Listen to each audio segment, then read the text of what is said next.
Hello, everybody, and welcome to episode 16 of the Grid Slot Gavra Racing podcast. You're joined by Diesel Motorweight, myself. Me, Tiger Assassin. And me, ex-Natty. And for the first time in 3 weeks, going to have two episodes out at reasonably timed intervals. Anyway, welcome back to episode 15 of the podcast after the 1000 special live episode that we did do. If you enjoyed that, let us know in the comments down below if you want to see some more of that. But anyway, we're going to kick things straight off with what happened in Gavra Racing this week. Namely, a lot of Formula One races, as well as the beginning of the iRacing League and Project Cars 2 leagues, both of which are not on the Twitch or YouTube. So someone could tell me why that is. We could cover it in some more detail. Anyway, let's run through your Project Cars and iRacing stuff.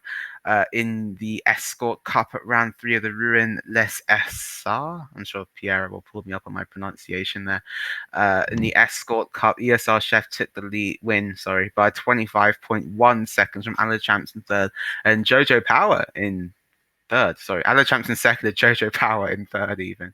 But yeah, Jojo moving over from F1 to also do some Project Cars 2 stuff this season. Looks like after also dabbling in the world of Dirt Rally 2.0. I think season 2 of that's meant to be starting at some point as well this season. But in the championship, that has made your championship table look like this. ESR Chef taking 3 wins from 3 races, 90 points from the first leg then. So all 3 races, maximum points. Good way to start the season. Ada Champions in second on 56 points. Snipe ITA, I'm going to guess it stands for Italy, is in third on 54 points. Actually tied third with Jojo Power, who also enjoys a hefty points total of 54. Dalavan in fifth on 48 points. And Gura 69 is has 39 points in 6th position. And then moving on to the Master Series, which is in its first leg again. This series comprising of several different cars. Again, a bit like how the Ginetta Evolution Championship was run last season. It's going to be Aguilera who took the win at Oschersleben. I'm sure Matt Boy will tell me about my pronunciation on that one. Anyway, Aguilera took the win there by 6.8 seconds from Javier Ranz, your previous Renault Megane Trophy champions, who went 6 for 6 actually, ran every single race, took every single pole, I believe every single fastest lap. He finished in second place, so that streak has come to an end, that particular streak. And Cass Nuygens would round out your top 3 in that race. In the championship, Aguilera currently leads in 84 points in the second place and 2 wins from the first leg. Faster A14 is in second on 68 points. Cass Nuygens in third on 51 points. GTS R12 in fourth on 45 points. A joint fourth actually with Javier Ranz, who also sits there on 45 points. Then, shall we move on to the iRacing GT3 Championship, which has its first ever race in Gavra Racing in Laguna Seca. So a completely new game for Gavra Racing. I'm sure for not most of the people who are racing it. But anyway, Fabrizio Rivera, who I believe is Sig Iceman, took the win there and the pole actually. Took the win by 28.4 seconds from Philip Muller, who was in second place, and Prakash Patel in third. Sasha Black in fourth. Stefan Keller in fifth. Aaron Raisey, who's your other senior admin, along with Sig and Gavra, obviously, in sixth. Glenn Wiltz in seventh, sorry. Jorn Zuntjens in eighth. Dejan Popovic in ninth, and Ola Janssen would round out your grid and your top 10 in 10th in the race, which obviously means that the championship standings are as you would expect from the race. That's going to bring to an end Project Cars 2 and iRacing for this week. So we're going to dive now straight into the Academy Series, where once again we were lucky enough to have a 3-way battle up in front between obviously your 3 championship rivals, Rick Holt, Mr. Schumacher, and Aston F1. So Rick Holt was on pole by 0.2 of a second from a surprise Gregster on the second place on the grid, with Schumacher landing up third and Aston down in fifth. In the race, the clean start from the majority of the grid, but Swift spun round that turn 360-degree spinala, as I'm sure Natty will be well aware of. A JMB Surreal event spun into turn 1. Seemed to be a lot of drivers being caught out there. Natty, you drove at this track twice this week in the Premier and Super League. How tricky is turn 1? Yeah, it's a really tricky turn one, and I get onto the curbs, and it's really easy to spin the car. So yeah, it's a really tricky turn one. I believe most drivers were able to get through it cleanly, and yeah, not much to say. A few lines into turn one, but nevertheless, yeah, quite a tricky corner for turn one.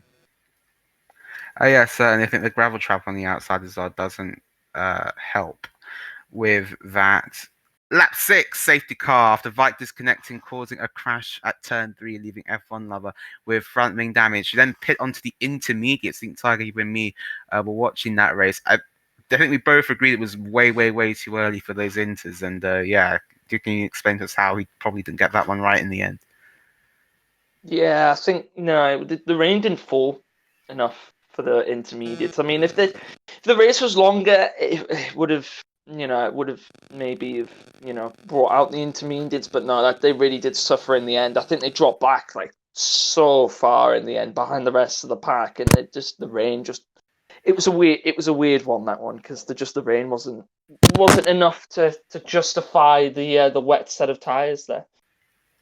Yeah, and obviously with that safety car being brought out and the safety car restart, even Mr. Schumacher, had a massive spin at turn 1, another spinala there, and he ended up in the gravel on the exit of turn 1, falling down to the back of the grid.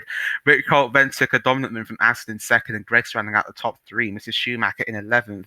So massive repercussions then for the championship standings. Don't count out Cassantengel out of the championship. I mean, he's had a bit of an up and down run of form, but lately he's really been on it, especially like sort of keeping up with those front drivers. So I wouldn't count him out too far behind those front 3 either yet. So we could maybe even see a 4-way battle for the championship.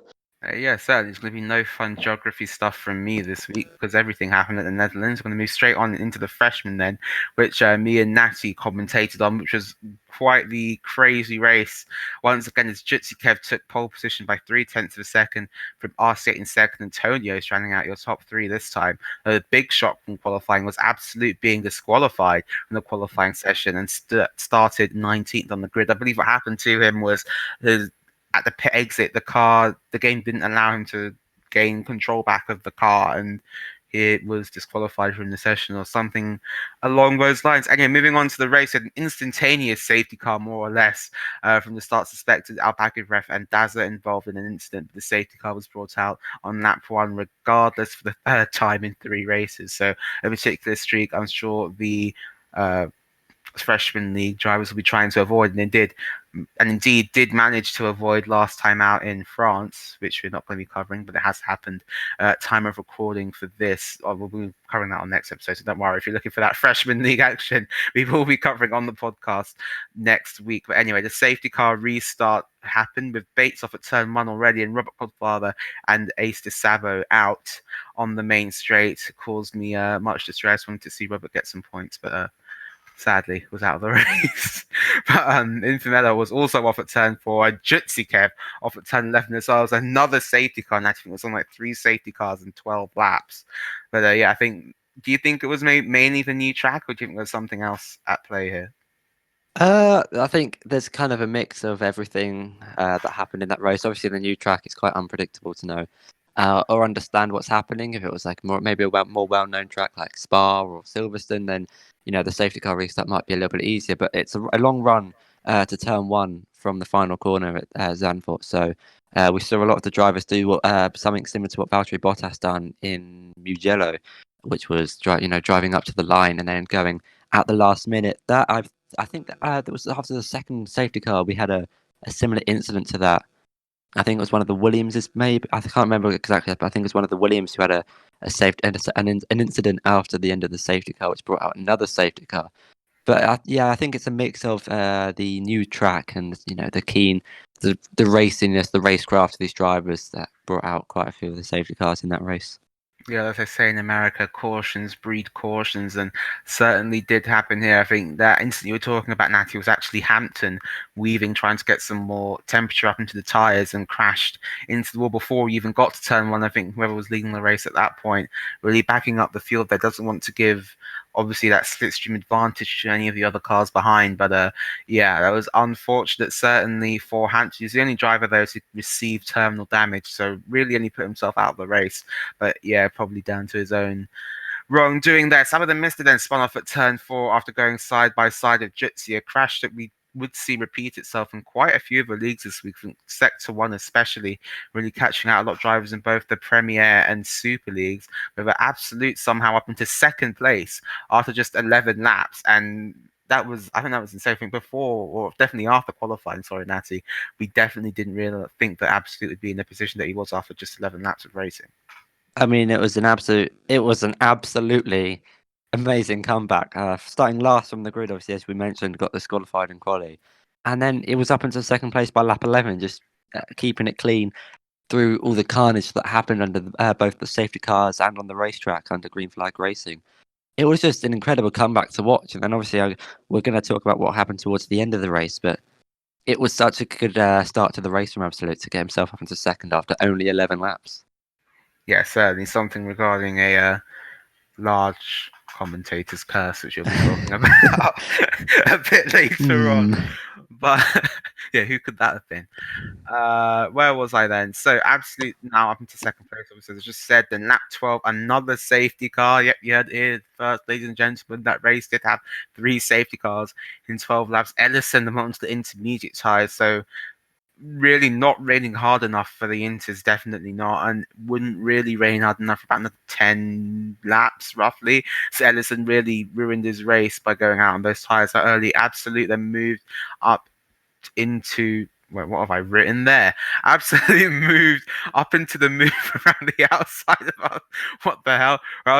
Sorry, let's start again. Absolute then moved around the outside of RC8, wheel to wheel from the entirety of Sector 1. Managed to get up into the lead of the race. The rain really coming down now. Lap 23. Antonio's running in third place. Spun at the pit entry, which I personally couldn't believe because he'd been running such a good race, but that allowed Jutsi to get through and pass the Alpha Tauri. And then on the penultimate lap, probably the worst moment of my commentating career happened when I was just saying how, oh yeah, no, it's fine, it's just petering down now, everyone's about at least 5 seconds apart. People just trying to keep it on the track, get to the flag. What happens on the penultimate lap? Absolute spins on the penultimate lap, and I couldn't believe it. And he hit the wall. And if you look on the stream, it looks like his car gets stuck in the barriers for a bit. And I was like, oh dear. He was said in the chat, thank you for the commentator's curse, and I did apologize for that. But yeah, Absolute spun at the final corner on the penultimate lap. The gap between him and RC8 was then 4 seconds. RC8 closed it down to about 2.2, something like that, as they crossed the line, which meant that Absolute just managed to hold on to the win and the win of the Dutch Grand Prix after starting in 19th position, which I think is the only time that's happened in Gavra racing history, though I may be wrong. I know Natty certainly didn't do it last season or the season before that. I haven't gone from like the full back of the grid, but I've gone from 50. Well, at the time it was last, but not all the way down in last. Last out of the drivers who were in the race. I went from 15th to first in one of the weekend league races, but I don't think I've seen 19th to first. Oh yeah, definitely. So just go to show how you need to just keep your nose clean. Sometimes get through the traffic, and that will reap you the rewards in the race. Now, the Premier Series, Natty, you have got some explaining to do because there were 14 cars. This man was in 5th position or something like that after qualifying on the soft tires, managing to qualify on the soft tires in qualifying, was in such a good place to take the win. And what happened, Natty? Tell the ladies and gentlemen what the heinous thing that you did. I don't really want to talk about this. No, what did you do? So I got a phone call from everyone's favourite Spinotto, and then no, but basically, I just overtook Gav on my fresh hards. I think it was hard, yeah, fresh hards, and then through the final corner, after watching it back, I started using the overtake button on the banked corner, which was such a bad idea. I don't know why I done it, but then that just caused the rear to step out, and then I hit the wall. Luckily, was able to keep the car in one piece without a front end plate. Luckily, I still had all 4 wheels on the on the car, but I was able to bring it into the pits, come out in 11th, but a decent recovery drive. But it could have been better from my point of view. Decent recovery drive. Does it need to be a recovery drive then? You should have won the race. Could have won the race. Yeah, I keep you it- should have, to be fair. I've You been should reminded so many times about this. Yeah, Let's and we're move gonna on. keep Come on, reminding Matty. you of it. I can remember the words about you winning the championship. Yeah, exactly. We both put you. Well, I mean, Tiger put you to win. Yeah, I SF. did. So, and you've let me SF. down massively. It's not over till it's over. SF, if you can hear me, do better. SF, you can hear us. Yeah, just collide straight into Natty. Yeah, just take Natty out, and then you can't. That's pretty Hang on, much whoa, that's whoa, what whoa, all we whoa. ask. We shouldn't be condoning this type of behaviour. Oh no, we Well, don't condone if it's it. against- We don't condone it. We strongly prompt it towards a driver of our choice. If it's against Natty, but it's not really a thing, I'm sure like Gav will give you like minus LLPs if you hit Natty. It will probably give you extra points. I think that should be a system. Gav, can we have extra points for crashing into Natty, please? If we can do that. I object. Of course, I you're like going to that. object, but your opinion doesn't matter here. Anyway, moving on. Going to the slightly rest of the off race. topic. Hashtag stop Natty abuse. Anyway, going into the race then. So Julio hit the curb. I put hits the kebab. Julio hit kebab barrages, sorry, on the exit of turn 12. Well, I'm going to edit that out. That's going in the blue. So Julio hit kebab barrages on the exit of turn 12, causing the Red Bull to spin out and hit the Williams. I think it's just an unfortunate incident there from Julio's perspective. Just got a bit of a tank slapper, and yeah, wasn't much he could do to avoid the Williams car on the outside. Kebab was then off again at turn 12, spinning on that outside curb. Really annoying track in some respects. Zanvor, being in the game, you just have to really focus on your short shifting to get the traction and make sure the car doesn't spin. I just said all of the curbs on that track are deadly. Like just every curb, even the curbs that like don't spin you out, they're just still deadly because of how rough they are. So it really does like affect the car quite a lot. Like I saw a lot of drivers spinning out. What was it like turn 1?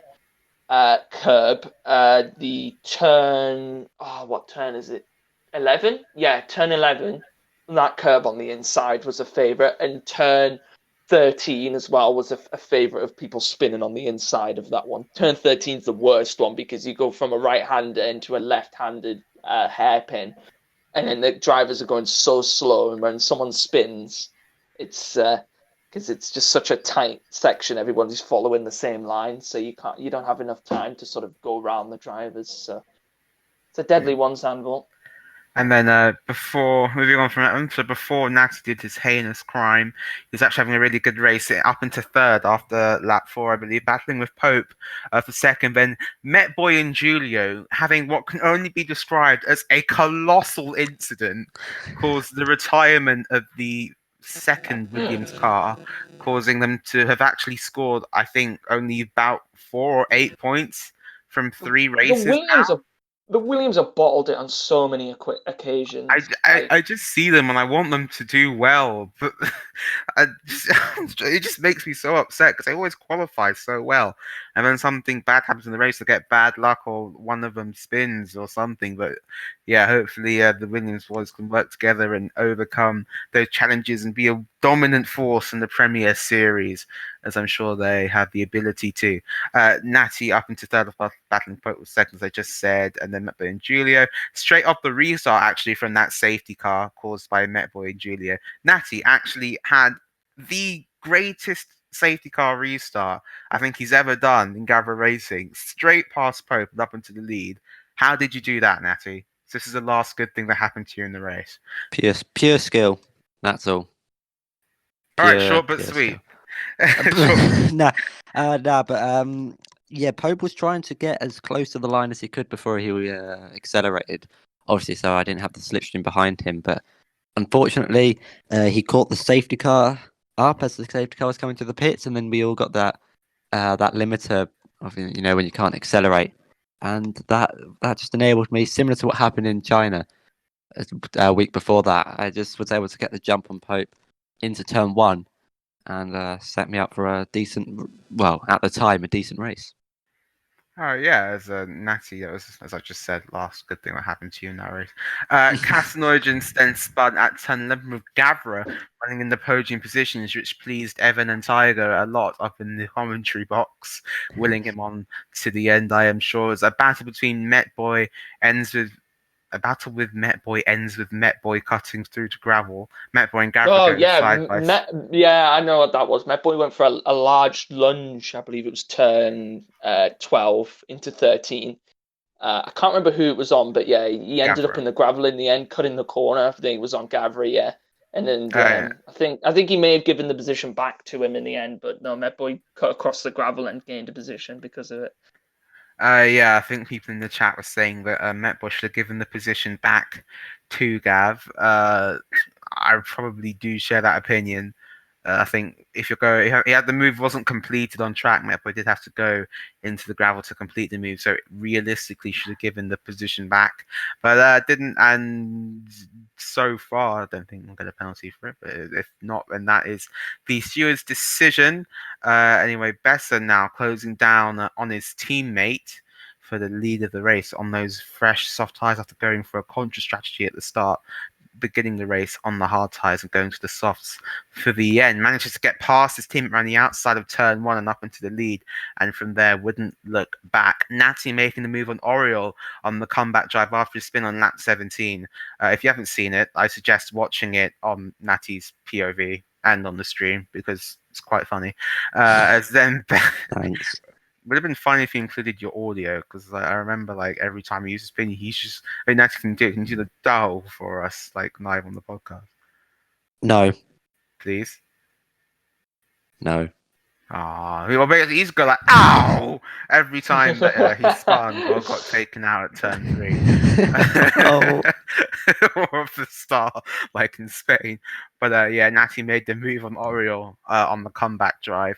Besser then took the win with Pope completing an AlphaTauri 1-2. I'm sure he'll be disappointed at not being able to beat his teammate, but Jetsy would round off the podium then, making it 3 different winners from 3 different races in the Premier Series. And I'm sure Natty's going to be looking to end that streak in a few hours' time, just over 2 hours' time, because at time of recording, Natty, you feeling good about the Spanish Grand Prix that's coming up? Yes. He better be, because if those of you who don't know, Natty's actually made a bet with me and Tiger about this race being that if he doesn't No, he win, has. we get to give him a forfeit. So remember, this probably won't be out before the well, definitely won't be out before the Premier Series race, but will be out hopefully the day after. So Natty, if you haven't won, it's documented on the podcast now. We will give you a forfeit in next week's Cool. episode Yeah. each if you haven't won. So, and before anyone else says anything, this is entirely of Natty's doing. This is not me and Tigers, and this is of Natty's doing. He came to us and said, I'm going to win this race. If I lose, you can give me a forfeit. And it's not like me and Tiger are going to miss this open goal. This is a golden opportunity right now to make a Oh yeah, of course. So, opportunity well taken. Yeah, exactly. I think on our side, Tiger, perfectly normal. I'm going to say this. I'm going to say this now because obviously the people listening are going to know the race results before they hear this. So if you have any applications to want to be on the podcast, just you might want to get them ready, potentially plan them, because I'm feeling confident, but then there's that other side of me driving the Ferrari that might cause there might be a issue with the wing or something. I really, really, really hope it rains. I really hope it rains. I hope so as well. If it rains, we can actually, cancel the bet. no. To be fair, no, that's what you don't want, because I can remember strictly last season's weekend league, it rained in Spain, and Natty pulled off like many overtakes and made a big comeback and got on the podium. So that's probably what you don't want. The thing is, though, what I remember from Natty in the rain in the Premier Series last season was when it started to rain, he lost a 20-second advantage to Sabo the Mister and fell to about 5th place. So it could go either way. It could go either way. It's like Australia. Hashtag stop Natty abuse. But anyway, I'm going to hand over to Tiger Assassin now. He's going to talk about the Super League and Weekend League. Yes. So yeah, I've just finished the Pro Weekend League now, but yes, the Super League. We'll start off with qualifying. So At and Grin we just don't talk about how fast he is. In the end, got pole. Don Rajib actually got second, and Piero was in third. A couple of surprises though. Duchy down in sixth. Toussaint, you down in ninth. I was utterly disappointed. And both McLarens in the end getting a really good start. Duchy and Don Rajib were actually in the middle of that race because it was quite a crazy Super League race. Wasn't the best one we've had this season, but it was still a pretty decent one. In the end, Duchy and Don Rajib went wheel to wheel into the pit lane at one point. That was a pretty exciting moment. I can't remember who got into the pit lane first. I believe it was Duchy, but no, it was they both went wheel to wheel into the pit lane, and Atom was leading the race by a large margin until Toussaint, I'm sure you remember this, when he spun at turn 4. Did he come out of the pit lane wheel to wheel with someone? Yeah, I was in the party with him at the time, and he came out of the pit lane side by side with Jojo and tried to make a move down the inside. But funny story, actually, I think anyone else in that conversation, that situation, would have been like slightly panicking a little bit. I'm in the lead. I've led every single lap of the race, and I've just spun and maybe bottled it. No, not Tim. He was just like, "Oh, I've spun," and then corrected it and got on with the rest of his race and won by like 8 seconds, which I was like, okay. I was just gonna sat there in sick face, like, oh. That's okay, when you know you've got enough speed at that point. It's when you exactly. can just turn around and go, "Oh no, I spun." But carrying on in that race, there was a bit of a dramatic moment coming towards the end of the race. Was one of the only Dutch Grand Prix of the week not to rain. I believe it didn't. I think it started to rain towards the end of the race. Yeah, it did rain the last 10 laps. But it started to rain a bit. It wasn't enough to justify any intermediates. But Piero, I think he did a roundabout in the end. I think he was going for about 24, 25 laps on the hards, and he was trying to get them to the end of the race. But he actually picked up a puncture. Luckily, it was just coming out of the second DRS zone, picked up a puncture. So this allowed quite a few of the drivers to go past Piero, dropping all the way outside of the points. I believe in the end he finished 11th. I believe Duchy, because Duchy also had a bit of a collision in that race. So it was a bit of a poor performance from the AlphaTauris. They'll be looking for a better one next week, as they had a really good performance in China. But in the end, it was Atom on pole after he span out and still managed to win. Don Rajib in second, and in the end, Jetsy, because Jetsy came in as a replacement. He was on an interesting strategy, but he actually at the end of his strategy he was on the softs at the end and managed to get on the pole. I believe he was replacing Itchjacks in the racing point. So in the end, Jetsy getting on the podium there. So in the end, but it wasn't as exciting, I'd say, as the Premier and the Freshman Leagues, but it was still a good one there from the Super League guys. Now into the Weekend League.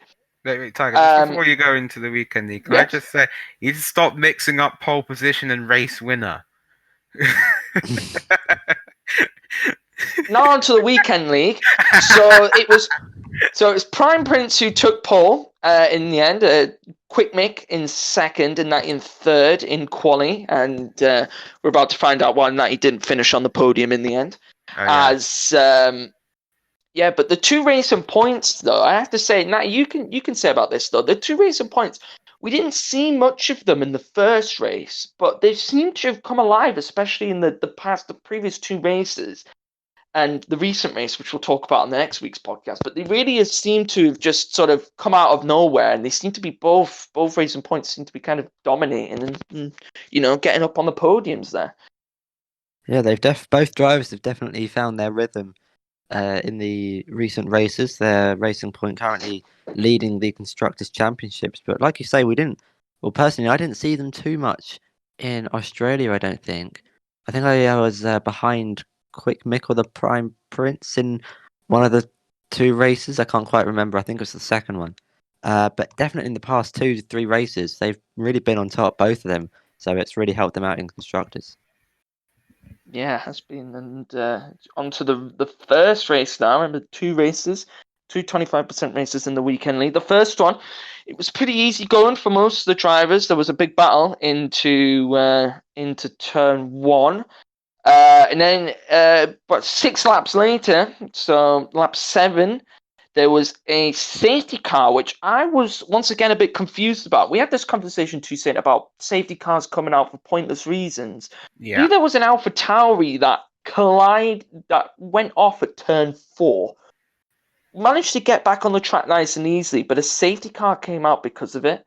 And I personally was really confused. I mean, me and Joe were both like, well, why is there a safety car happening here? But the safety car, I mean, it's interesting though, Toussaint, because we watched, we were both in the academy yesterday, weren't we? Yeah. And there was, not yesterday, sorry, on Monday, but there was that crash. I can't remember who was it that someone went into the wall anyway. Yeah, Geek Fusion went flying into the wall, lost his almost both of his tires, front wing gone, everything. He was nearly on the edge of the track, and it brought out a virtual safety car. So we were like, well, hang on a minute. We were like, why is this not a safety car? But it's been pretty strange, hasn't it, this season with the safety cars and virtual safety cars? Yeah, I think this game is just a little bit broken. So when a car catches air after being flung off a barrier, no safety car required. But if someone spins in the first sector and loses their front wing, oh no, we have to throw a safety car here. This is critical. Throw a safety car. We just get the ambulance crews out there. Everything, just go. Just we need the med car. We need everything. Exactly. Something I've noticed about the safety car in this year's game, especially in my team as well. But if there's a yellow flag in a certain sector for a long periods of time, then the game decides to bring out a safety car, even if it's just someone spinning. So yeah. But what I don't understand with that is that when someone goes into the barrier and loses a wheel, there can be a yellow flag there for a good 20-30 seconds while cars are still going through flat out, because let's face it, we're not going to get hurt if we crash into a car at 200 miles an hour in the game, so no one really pays attention to the yellow flags. But it's just bad, because if there's a car that can't move and it's directly on the racing line, then what are we really meant to do if you catch my drift without some kind of safety car or virtual safety car to neutralize the race? So cars in really weird places that would definitely cause a safety car in real life that don't get one for whatever reason, and then when a safety car really isn't required, the game throws one. So it's just one of those things I think we kind of have to deal with at this point in the game's life cycle. Yeah, the game is broken. You've heard me many times on commentary complaining about Codemasters, especially on Monday, Tuesday. It's annoying because I get stuff where it's the player gamer tags don't show up in the game sometimes. And as a commentator, I'm sat there going, well, I can't see who the person is in the car because I can't see who their name is. And then it's other people when the leaderboard decides to glitch out and it puts last place and first place. I'm like, well, I can't see who's where, game. And then it's just, it's an annoying. But anyway, moving on from Codemasters as annoyance. But yeah, there was you had the safety car at lap 7. It was out for a few laps, as it always is. And then safety car came back in, and then it suddenly turned into an absolute manic start. Gregster immediately turned 15. We've seen a lot of people do it over the past week of when we were in the Netherlands. People losing it on the exit of turn 15. Just the way the nature of the corner is, coming out of that high-speed bank corner and just going back flat again. The cars seem to lose it on the rear. But Gregster off the restart, safety car came in, everyone started, Gregster immediately losing the rear and went straight into the wall on the right-hand side, and that was his race over and done with. But moving on from that, down into turn 1 off the safety car, it almost went 4 wide into turn 1. Someone went flying into the back of, I believe it was a Williams, went flying into the back of an Alfa Romeo. And then I believe it was Jambo Websey crashing with Ace de Sabo. They spin round both on the curb. And then Al Bagubref and Danny Boy went crashing into the wall on the left-hand side. It was crazy. There was just 2 instantaneous crashes right at turn 1 off of a safety car between all 4 of those cars. But moving on from that, it was a pretty plain sailing race for everyone else, and in the end, it was Quick Mick on first, Prime Prince in second, and Ray Fizz in third. And now, quickly before we move on, Natty, I didn't write this down, but didn't you also spin in that race as well? Not that I remember. I swear you did. What was the Don't reason believe. why you didn't get in fifth place? Because I didn't manage to find out why you got in fifth place in the end. I don't know if you'd be able to enlighten Probably the viewers. corner cutting. Mm. Probably, yeah. We'll go with that because we know what that is. We know. We'll go with that. We know what that is. Exceeding track limits is like Monaco special race. Anyway, moving on. Natty, you got like 30 seconds of penalties in that race on Monaco. I don't know how you managed to do that. Only skillful drivers can do that. But it's like, how did you manage to cut a corner in Monaco? If you cut a corner, it's just a barrier. Yeah. You're saying like you're really proud of your achievement. He probably drove into the casino car park and hopped in for a little bit and came back out. He was like, the game was like 30-second penalty for cutting the corner. What he did was he just like launched off of like the chicane into somebody's yacht or something. Kimi Raikkonen's yacht. Yeah, just launched into Kimi Raikkonen's yacht, and he was like, "What are you doing? Instant 43-second penalty." Natty, that was in the end, it was that was the final result. Bon Evil, though, brilliant finish on his strategy. I believe he did a medium to soft. Came up from like 8th or 9th, I believe he was. Managed to get 4th in the end. So Bon Evil, a really good strategy from him. Second race was a little bit calmer than the first one. We did have a different front three to how it should have been, because as we all know, one shot quali in the weekend league is usually one shot quali, and then it's 25%. But we had lobby problems, so we had to redo the one shot quali. So it was originally going to be Bukwaz Boy on pole, Quick Mick in second, then Ray Fizz in third. But in the end, it was actually Quick Mick in first, and then I believe it was Ray Fizz in second, and then it was Ray Fizz in first, Quick Mick in second, and then Carl H got third. So it was really unlucky for Bukwaz Boy, because I believe Bukwaz Boy in the end came from like 12th or 13th. I believe that's where he qualified, and then he managed to finish up in 8th, but he could have had pole there, Bukwaz Boy. But yeah, there was another driver as well who really missed out on the quali, but Prime Prince came all the way down in 15th place after he got on the podium in the first race. So I do have to say, guys, you probably should agree with me. I do kind of like we do really like the format of the weekend league, because stuff like that where there's a one-shot quali, even though it restarted, but we've seen it many times before where it's gone right. There's been drivers who have got pole who've like been on pole for like the race before, or who have like, been on like, in a podium position second or third, and who have like, then the next race have come down in like 15th, 16th place. But I don't know what your guys' opinion on it is, but I really do like the format of the weekend league. I do quite like it as well. I think it provides the chance for people who maybe who stand out on just one lap of pace to really show their worth and prove that they can be really good just over that single lap. And for the people who maybe need a few more laps to get that best lap time out of the car, well, they need to show what they can do in the race a bit more. But yeah, it does create the opportunity for two very different races. Yeah, it's almost like it's almost like a reverse grid, really, is what I found with the weekend league sometimes, especially last season as well. It happened in both seasons. It's almost like there's a reverse grid in the weekend league, but it does provide for some really good racing. But Quazboy, as I said, made a comeback to 8th place.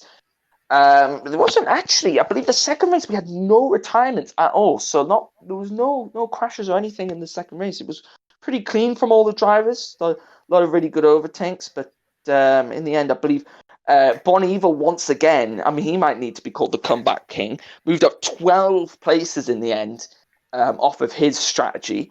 But the final race, the end of the final race was Ray Fizz in first, Quick Mick in second, and Natty, the supposed was going to be weekend league champion, previous weekend league champion, got third in the end. But Natty pulling off a A semi-decent result in the end, bringing back some points, but he's got a big fight on his hands between Quick Mick and Prime Prince. But that's everything from the Weekend League and the Super League.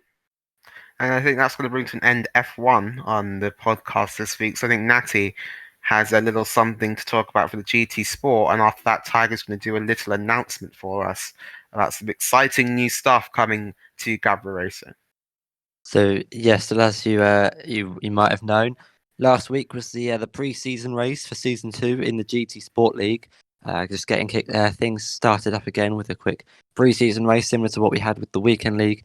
But starting off in quali, it was Tiger who was able to put it on pole position as 10th clear of his teammates Toussaint and and I believe it was Kestrel who was able to round out the top 3. But from the start of the race, we had a thrilling four-way battle for the lead between Tiger, Toussaint, Epic, and Kestrel, all fighting for the lead. There was a little bit of contact between some of the drivers up top, I believe in the top 6 got involved with some collisions. There was actually a little bit of a few individual incidents rather than 2 drivers coming together during that race. A few spins and a few people running wide, especially at the long right-hander of Kyoto. Really tricky corner to and really easy to run wide. But from the start of the race, we had the 2 BCMR drivers, Tiger and Toussaint. And I'll come onto that a little bit later on. But those 2 are having a really good battle for the lead early on into the race. And like I mentioned earlier, a few individual incidents here and there.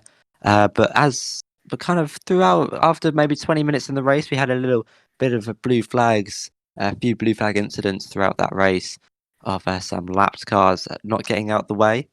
And it is just really important and really key that when a driver is shown the blue flags, they are slowing down, moving off the racing line and allowing the quicker drivers through. I believe some drivers got caught up in some incidents with others, some getting damaged, some losing a fair bit of time. But after the blue flags, not much really happened mid-race. But towards the end of the race, though, we had 2 thrilling battles for both the lead and the final spot on the podium.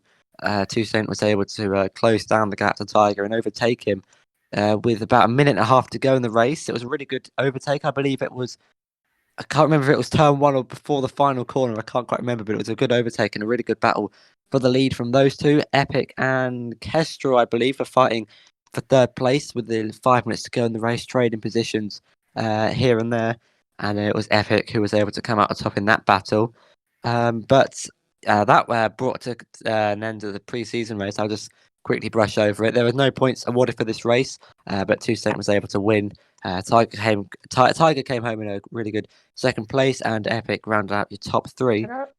Can I just say something quickly about that start? Right, I had flashbacks of I believe it was Fuji last season, where I got such a good start, and then suddenly I was mobbed and attacked by like 3 or 4 cars from behind me, and I suddenly lost like 3 positions. It was like because I went wheel to wheel with Toussaint into the high speed S's down the hill, but that lost me a bit of time. But we won't talk about that anyway. But then it was like soon off of that, I had Kestrel and Epic behind me, just suddenly attacking me. And I was just, I dropped all the way back down to 4th on that start. But it happened last season in Fuji where I think I went for a move on Tobster, didn't work out, lost me time. And then suddenly I had like Duke and Holland and then Toussaint behind me, just all attacking me. And then suddenly I went from like 3rd to like, I think I went from like 4th down to like 8th place in the end. But that was my start anyway. I had flashbacks of Fuji last year. I thought it was like really fun to go. Obviously, like we kind of had a sort of Mercedes-esque qualifying, certainly, where both of us being really close to each other on the track. I think, I had a little mistake on my last lap, but that was down to me, and Tiger was able to put it on pole position. And in the race, it got like really, really close in the first couple of laps. I think we were side by side nearly for the entirety of the first lap almost. But in the second lap, things got a bit more interesting, where we went wheel to wheel in a place we probably shouldn't have. But anyway, did nonetheless, and it was fun, really fun to watch. And hopefully we put on a good show for everyone. But then Tiger, you lost like so much pace Mate, in the I know what final stint. happened. I really don't know what happened. My final stint was awful. Like, I lost so much time. But it was like a tenth between us in the end. I just remember me and you in the party just just shouting at each other as we were both like coming up to the line. I think one more lap I might have been able to get back ahead of you because it was like a tenth at the line, so I might have gone like down the inside of you on the first corner. But no, it was a good race. I really enjoyed it. But the start was really good because I had to fight back, especially trying to get past Kestrel and Epic. So it was a good race overall. And just before we bring a close to the GT Sports section, I'm just going to quickly talk about the new sponsor that we've got for the GT Sport League. I mentioned it briefly at the start of the stream for the preseason race. If you want to check that out, if I've missed anything here in the podcast. But the GT Sport League is now sponsored by BCMR, also known as Black Country Metal Recovery. They've been able to get a sponsor for the GT Sport League, and hopefully that could potentially develop over in the near future. But with the new addition to teams and the Constructors' Championship, Tiger and Toussaint have decided that those two are the drivers to team up in the BCMR car, as you'll see it on stream, a nice British racing green colour with all their logo sponsors are all on the car. Those are the two drivers, and there's the team. You'll see them on track, like I've just mentioned. But it's really exciting to have a first sponsor. I've probably talked about it more a little bit on stream, but if there's anything either of you two would want to add about it. I think Tiger's going to talk about some new stuff that could be coming as a result of it to Gavra Racing that he's been looking forward to for the entire podcast and about 4 days now, as he keeps messaging me all the time, even at 12 o'clock at night. What do you mean? No, hang on, no. hang on, no. But no, it's it seems to be really, Gavra's really grown at the moment, as we all hit 1,000 subs. Quite recently, Gavra's just growing and growing. Drivers coming in nearly every single day. I mean, the F1's blown up since last season. I mean, we've got 5 running leagues now in Gavra. So no, it's Gavra Racing's growing and developing constantly. New leagues, as we said, iRacing, and coming in as well. And we had the Dirt Rally League recently as well. But something new as well coming to Gavra will be. It's just at the moment. So I'm going to advertise it as merchandise. So we are having some Gavra Racing merch coming. At the moment, it is just going to be t-shirts. That will be made, but we may venture into other forms of merchandise. But what it'll be is a basic design which you'll be able to find on the website, and it will be customizable with you can have your name, your driver number, the league that you race in, the game that you race on. You can have the logo of that, so it's quite customizable to how you want it. Obviously, they will cost. I'm not sure on the costs at the moment. But the more you sort of put on the t-shirt, the more it will cost. But no, there will be some designs that you'll be able to choose from. You will be able to to edit designs, and you will be able to sort of make your own stuff to how you suit it. But it's like in F1, how they have like all the team sort of like t-shirts of all the sponsors on and all of that. So it'd be like that, but sort of bringing something new to Gavra, which I'm sure a lot of people have had ideas of before, having Gavra Racing merchandise. But no, it's finally here. We're not quite ready to start putting them out there and selling them as of yet. But if you are interested, you can pop me a message, PlayStation Discord, or the Gavra Racing Instagram or Twitter, and just to let me know on kind of the numbers that are available, so then how many people are interested, so we can get this, going as soon as possible. But yeah, if you just want to pop me a message on any of those, and I'll be excited to hear all of you guys interested in the t-shirts, but no cost as of yet. But we will keep you informed on all of that. But yeah, got new Gavra Racing merch coming very, very soon. And on that rather exciting note, we're going to bring to an end episode 15 of the Grid Slot Gavra Racing podcast. No special guest this week, however. We will be talking to Evan, I believe, next week. Evan Dalton, Tiger, one of your many, many co-commentators that you've had Many. over the past season here at Gavra. So there's that. If you were looking for that real-world racing stuff, that will be appearing next week on the podcast. This has been a very Gavra racing-focused type thing today, because that is what we aim for this episode to be about, but that will be coming next week, where we will be reviewing the Russian Grand Prix, as well as giving our predictions for the Eiffel Grand Prix, which will be happening at the Nürburgring in a couple of weeks' time. Natty reminding me that he is better at knowing the F1 calendar than me. But anyway, like I just said, that's going to be the end of episode 50. It's going to be me, 208, signing off. Me, Tiger Assassin. And me, X-Energy. And if Natty's mic wants to stop dying next time, hopefully we'll get that one right. But anyway, we're going to see you all next week, guys. Goodbye.